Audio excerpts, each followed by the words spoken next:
네, 좋은 아침입니다. 오늘 아침에는 고린도후서 7장 5절부터 16절까지요.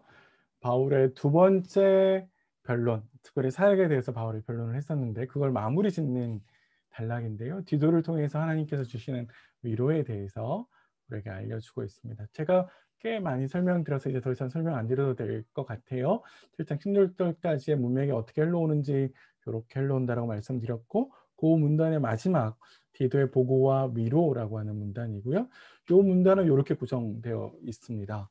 마게도니아에서 바울이 환난과 두려움이 있었는데 하나님께서 위로를 주시고 기쁨을 주셔서 그 환난과 두려움이 위로와 기쁨으로 바뀌었다라고 하는 것을 처음에 요약해서 설명하고, 그걸 구체적으로 고린도 교회의 모습에서 한번, 디도의 모습에서 한번 이렇게 두 번 설명하고 있습니다.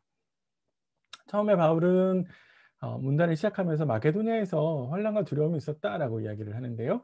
환난이라고 하는 것은 사실 마게도니아 교회들이 신앙 때문에 환난을 갖고 있었죠. 로마 정부로부터 어렵고 핍박을 가지고 있어서 경제적으로도 많이 어려웠을 것 같다라는 생각을 하고요.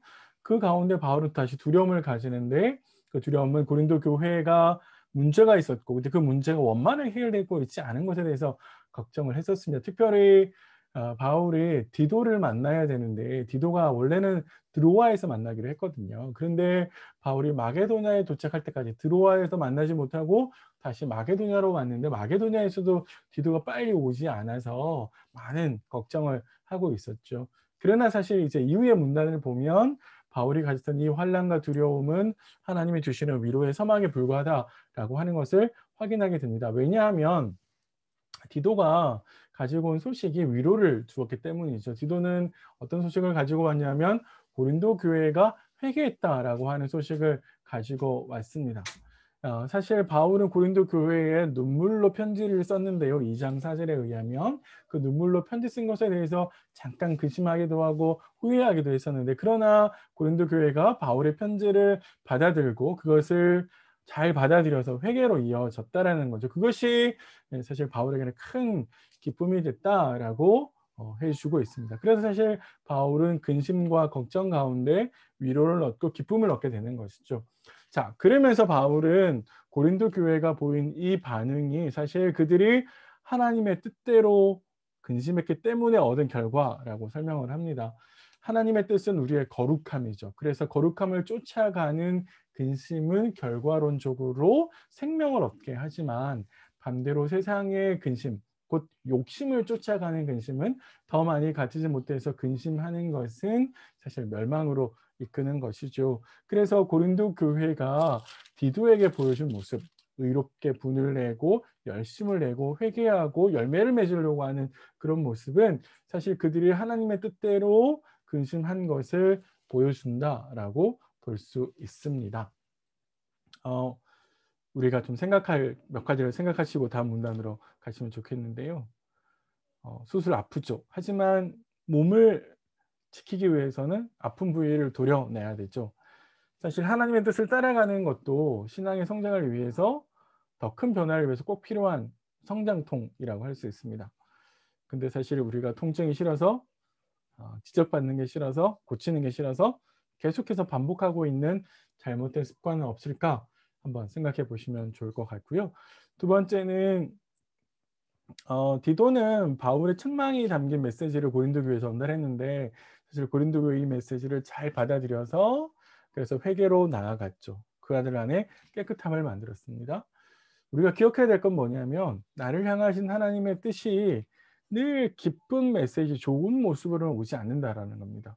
때로는 내 잘못을 지적하는 날카로운 비판으로, 때로는 나에게 내 잘못에 폐부를 찌르는 아픔으로 하나님의 뜻이 펼쳐질 수도 있다라는 것 좀 잊지 마시고요. 기억하셨으면 좋을 것 같습니다. 자, 세 번째는 내가 어떤 종류의 근심을 하게 될까 한번 생각해 보세요. 어렵고 힘든 시기 가운데 있는데 그럼에도 불구하고 우리가 추구해야 될 것은 순서가 있다라고 하는 겁니다. 하나님은 먼저 그의 나라와 그의 의를 구하라라고 이야기를 하잖아요. 먼저 우리가 너무 무엇을 마실까, 먹을까, 입을까에 빠져서 하나님의 뜻을 따라가는 것을 외면하면 안 될 것 같습니다. 세상에 속한 근심은 나로 더 병이 들고 더 사망에 이르게 하지만 하나님께 속한 근심, 나의 거룩함을 위한 근심, 하나님의 구원으로 인도할 수 있다라고 하는 것 기억하셨으면 좋을 것 같습니다. 예, 마지막 문단은 13절부터 16절에 디도가 얻은 안위에 대해서 이야기하고 있는데요. 사실 앞에서부터 앞에 있는 문단 12절까지의 문단은 고린도 교회가 보여준 모습에 대해서 중심으로 설명했다면 13절부터 16절은 디도가 얻은 안위를 중심으로 설명을 합니다. 사실 디도가 안심하게 됐다라고 바울이 이야기를 하는데 이 말은 거꾸로 디도의 입장에서 보면 디도는 바울의 눈물의 편지를 들고 고린도 교회에 가면서 고린도 교회가 바울의 가르침을 따르지 않으면 어떡하지? 라고 하는 염려를 하게 됐다는 거죠. 그런데 사실 바울은 디도를 보내면서 고린도 교회가 호의적인 반응을 보일 거다라고 하는 것을 확신했고, 그리고 사실 이 말이 사실로 드러난 것이죠. 디도가 고린도 교회에 갔을 때 고린도 교회는 두려움과 떨림으로 디도를 맞아들였고, 고린도 교회의 이런 모습이 사실 디도로 하여금 그들을 신뢰할 수 있게 만들었다라고 볼 수 있습니다. 그래서 디도의 마음이 깊어졌다라고 이야기를 하는데요. 사실 고린도 교회를 향해서 풍부한 애정을 느끼게 만든 것이라고 볼 수 있습니다. 아마 이제 앞으로 세 번째 변론에 저희들이 가면 바울이 헌금을 요청하는 데 있는데요. 이것도 적극적으로 고린도 교회가 동참할 것을 기대하게 하는 것이죠. 우리가 생각해야 될 건 뭐냐면 보세요. 고린도 교회가 얻은 기쁨, 회개가 디도에게 위로를 주었고 디도가 얻은 위로를 통해서 바울이 다시 위로를 받게 되죠. 그래서 우리가 계속해서 고린도 후서에서 살펴보았듯이 하나님께서 이렇게 위로의 선순환을 일으키시는 역동적인 위로를 일으키시는 하나님에 대해서 우리가 경험하게 된 것을 보게 됩니다. 두 가지를 더 적용해 봤으면 좋겠는데요. 보세요. 고린도 교회와 바울 사이에는 어렵고 힘든 과정들이 있었는데 사실 고린도 교회가 회개함을 통해서 서로에 대한 신뢰가 회복됐죠. 공동체와 공동체를 섬기는 사역자들 사이에도 이런 신뢰가 있어야 될 것 같고요. 특별히 나에게 주어지는 불편한 겉면들도 우리가 잘 받아들이고 있는지 살펴볼 필요가 있습니다. 마지막으로요. 고린도 교회의 회개와 변화는 디도에게 기쁨이 되었고 또 디도의 기쁨은 바울에게 위로가 되었는데요. 나는 누구에게 기쁨이고 누구에게 위로가 되고 있을까? 혹은 근심과 걱정, 누군가의 기도를 꼭 해줘야 되는 그런 대상이 되고 있는 건 아닐까. 한번 나 자신을 돌이켜 보았으면 좋을 것 같습니다.